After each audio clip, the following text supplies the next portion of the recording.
नमस्कार बंधुरा दीपाली शाह किचेने तुम्हारे सकलके जानाई वेलकाम। तो आज के रेसिपिटी जेटा शुरू करते चलेছি আজকে এমন ধরনের চপই বানাবো যে কোনো ঝামেলা ছাড়াই মাত্র 10 মিনিটে বানাতে পারবে।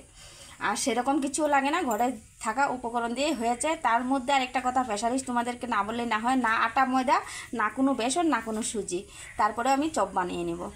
তো দেখো, প্রথমে আমি ডিমগুলো আগে থেকে সিদ্ধ করে রেখে দিয়েছিলাম, সেই ডিমগুলো একটা সাইডে রেখে দিচ্ছি। আর ডিমগুলো একটু মানে আঁচ দিয়ে দিচ্ছি যাতে ফুটার সম্ভাবনা না হয়। আর গোটালে যেহেতু আন্ডা দিয়েই বানাবো, ভরপুর আন্ডা, তো আন্ডাগুলো গোটালেই ইউজ করব। আর এদিকে যে আলুও সিদ্ধ করে নিয়েছিলাম, আলু আন্ডা একসঙ্গে। তবে চাইলে কিন্তু তোমরা এটা দুপুরবেলাও সিদ্ধ করে রাখতে পারো আলু আন্ডাটা, তাহলে কিন্তু আরও চটজলদি হয়ে যাবে। তখন যে জিনিসটা করব, আমি আলুগুলো মেখে নেব খুব সুন্দর করে। আর খুব বেশি আলুও লাগবে না, খুব কম উপকরণে কিন্তু হয়ে যাবে। তো দুইটা আলু আবার সাইড করে রেখে দিলাম, রাত্রে সিদ্ধ মাখার সময় খেয়ে নেব। তো এখানে দুটো শুকনো লঙ্কা, একটি কাঁচা লঙ্কা, মানে ঝালটা পরিমাণ মতো দিতে পারো তোমরা। তারপরে বেশ কিছুটা কুচানো পেঁয়াজ, পরিমাণ মতো নুন, সমস্ত কিছু দিয়ে আলুটাকে ভালো করে যেরকম আমরা আলু ছানা করি ঠিক সেইভাবে করে মেখে নিতে হবে।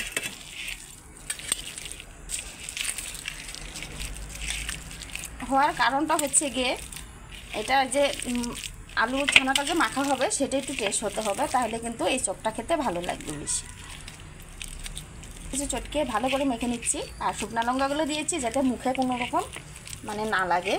যেরকম কাঁচা লঙ্কা কুচি দিলেও দিতে পারো তোমরা, কিন্তু একটু ওই যে মুখে লেগে যায়, বাচ্চাগুলো খেতে চায় না, মানে ঝালটা বেশি লাগে। আর এখানে কিন্তু তোমরা লঙ্কা পাউডারটা ইউজ করতে পারো, তবে আমি কিচ্ছুই দেবো না, লঙ্কা পাউডার দেবো না। একটা হেলদি রেসিপি করতে চলেছি। তো বন্ধুরা, কথা বলতে বলতে কিন্তু ছানা প্রায় হওয়ার দিকে, সামান্য একটু জিরা পাউডার অ্যাড করছি, তোমরা চাইলে ম্যাগি মশলাটা অ্যাড করতে পারো। আর এখানে সরষের তেল অল্প দিয়ে ভালো করে যেরকম আমরা আলু সিদ্ধ খাই ঠিক ওইভাবে আমি মেখে নিচ্ছি। আর যদি ধনিয়া পাতা থাকে একটু ধনিয়া পাতা অবশ্যই দিতে পারো, তবে এখন গরমের সিজন, সেরকম একটা ধনিয়া পাতা পাওয়া যায় না, যদিও আনা হয় কিন্তু খারাপ হয়ে যায়, তার জন্য সেটা আমি আর দিলাম না। তো দেখো, দেখতে দেখতে এদিকে আলু ছানাটা মানে হয়ে গেছে, পুরো রেডি। এখন যে কাজটি করব, আমি একটা করে ডিম নিব, আর ডিমের মধ্যে প্রথমে আলু ছানাটা লাগিয়ে নেব। একদম সুন্দর করে লাগাতে হবে, চারে পাঁচটা ঘুরিয়ে ঘুরিয়ে একটু আন্ডাটাকে লাগিয়ে নিচ্ছি। এইভাবে করে আন্ডাটা পুরো ঢেকে নেব করে লাগিয়ে নিয়েছি। এইভাবে কিন্তু প্রত্যেক আন্ডাগুলো, সমস্ত আন্ডা একইভাবে রেডি করে নেব। তো বন্ধুরা, সম্পূর্ণ মানে যে আন্ডাগুলো ছিল সবগুলোতে আলু লাগিয়ে নিয়েছি খুব সুন্দর করে। দেখো, আলুর দোল্লার মতোই লাগছে এখন, আন্ডা কোনোরকম বোঝা যাচ্ছে না। তবে এখন আমার যে জিনিসগুলো লাগবো হচ্ছে অল্প চিরাটা আমি 2-3 মিনিট আগে ভিজিয়ে রেখেছিলাম, তারপরে কিন্তু জলটা ভালো করে ঝরিয়ে নিয়েছি। আর লাগবে হচ্ছে ব্রেড। এটা তো সবসময় সবার ঘরে প্রায় ভাগ থেকেই যায়, অনেকে ব্রেড 1-2 বার মানে খাওয়ার পর আর খেতে মন চায় না, তখনই সেই ব্রেডগুলো দিয়েও করতে পারো। তো যাই হোক, চিরাটাও এক সাইডে রেখে দিলাম, আন্ডাগুলোও রেখে দিলাম। এইবার বাটিতে জল নিয়ে নিচ্ছি। এবার যেই কাজটি করব, ব্রেডগুলোকে একটু জলে চুবিয়ে নিতে হবে, না হলে কিন্তু একদমই মানে ক্রোট করা যাবে না, জলের মধ্যে বেশি সময় চুবিয়ে রাখা যাবে না। তো একটু চুবিয়ে নেওয়ার পর ব্রেডগুলোকে একটু চিপে চিপে জলটাকে বের করে নিতে হবে, ঠিক এইভাবে। তো এই একসঙ্গে আমি তিনটা ব্রেড নিয়ে নিচ্ছি। এই দেখো, এখন ব্রেডগুলো আলাদা আলাদা করে নিচ্ছি। কাজটি করব, এই ব্রেডটা চিপটিয়ে নেওয়ার পর, আর ব্রেডগুলো সবসময় একটা একটা করে ভালো করে চিপটিয়ে নেবে, তাহলে ঝামেলাটা একদমই হবে না। তারপরে এই যে আন্ডা, যে আলু মেখে রেখে দিয়েছিলাম যে আন্ডাটা, সেই আন্ডাটা এর মধ্যে দিয়ে দিচ্ছি। এখন আরেকটা ব্রেড নিতে হবে আমার, তো এই যে চিপড়ে রাখা আরেকটা ব্রেড দিয়ে এটা ঢাকা দিয়ে দিচ্ছি। তারপর এখন সুন্দরভাবে চারপাশে ঘুরিয়ে ঘুরিয়ে একদম চপের শেপ দিয়ে নিচ্ছি। এখন কিন্তু আর কোনো সম্ভাবনা নেই আলু বেরিয়ে যাওয়ার বা আন্ডা বেরিয়ে যাওয়ার।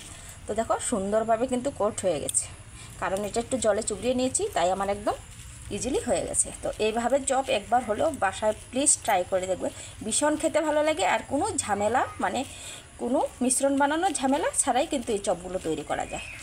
তারপরে যে একটা হয়ে গেছে, এটাকে এখন আমি এই চিরার মধ্যে দিয়ে দিব। এখানে যে চিরা আগে থেকে জল ঝরিয়ে রেখেছিলাম, সেই চিরা দিয়ে একটুখানি এরকম করে ঘুরিয়ে ঘুরিয়ে একটু চিরাগুলো লাগিয়ে নিচ্ছি, মানে যতটুকু লাগবে তাতেই ভালো লাগে। তো একদম সুন্দর ইজিলি হয়ে গেছে। এটা আর কোনো মিশ্রণে, এটা আর ডুবাতে যেতে লাগবে না, কোনো মিশ্রণে না ডুবিয়েই কিন্তু এখন আমি চপগুলো ভেজে নেব। প্রতিটা চপ আমি রেডি করে নেব। তো বন্ধুরা, আগের থেকে কড়াইটা বসানো ছিল, তার মধ্যে তেল বেশ কিছুটা রিফাইন অয়েল দিয়ে দিয়েছিলাম। তো সেখানে আমি ভেজে নেব। আর এই কড়াইটার মধ্যে একটু ভাজা পোড়া করা হয়, তার জন্য তেলটা আগের থেকে ছিল। তো এবার আমি তেলটা গরম বেশ হয়ে গেছে, এক এক করে আমি দিয়ে দেবো। প্রথমে দুটো দুটো করে আমি ভেজে নেব। তো তেলটা একটু বেশ ভালো করেই গরম হতে হবে, তারপরে কিন্তু দিতে হবে। তো যে একটা প্রথমে দিয়ে দিচ্ছি। তো বন্ধুরা, এক পাশটা ভালো করে হয়ে গেছে, আর এক পাশটাও একটু পাল্টিয়ে দেবো। আর যেহেতু একদম বিশাল বড় সাইজের, মানে চপটা একটু সাবধানে পাল্টাতে হবে। আর দেখো কতটা এখনই লোভনীয় লাগছে, আর সাইজটা একবার দেখো। আর খেতে কিন্তু দারুণ হেলদি, যেহেতু ব্রেড আর শুধু চিড়া আর ডিম দিয়ে করেছি। আর ঘরে খাবার এমনিতেই টেস্টটা একটু আলাদাই হয়, যত বলো না কেন। তো বাইরে থেকে অস্বাস্থ্যকর খাওয়ার থেকে যদি ঘরে এরকম জলদি যদি চপ বানিয়ে নেওয়া যায়, তাহলে আর কি লাগে বলো। বাচ্চাদেরকে অনায়াসে এই চপগুলো বানিয়ে দিতে পারো একদম কম সময়ে। আর এই রেসিপিটা আশা করছি এখন অবধি কেউ করেনি, তো আমি প্রথম করেছি। তো অবশ্যই বাসায় একবার হলেও ট্রাই করে দেখো, খেতে কিন্তু দুর্দান্ত টেস্ট হয়।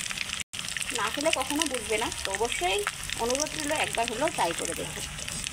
তো বন্ধুরা, উল্টিয়ে পাল্টিয়ে বেশ মুচমুচে একদম লাল করে ভেজে নিয়েছি। যেটা চিড়ে আর ব্রেড দেওয়া হয়েছে, তার কারণে বেশ মুচমুচেও হয়েছে, আর ভিতরটা বেশ সফটও আছে, কারণ আন্ডা আর আলুতে।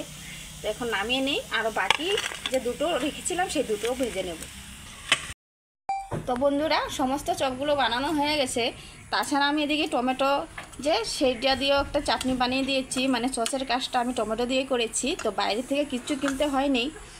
আর হচ্ছে গিয়ে এই গরমে পুষ্টিকর খাওয়াটাই ভালো, তো প্রথমেই বললাম। আর দেখো চপগুলো সাইজটা অনেকটাই বড়, একটা চপ খেলে কিন্তু পেট ভরে যাবে। আর হচ্ছে গিয়ে দেখো চাইরো পাশটা একদম ঘুরিয়ে ঘুরিয়ে একদম সুন্দর লাল করে ভেজে নিয়েছি, আর একদম কুড়মুড়ে হয়েছে।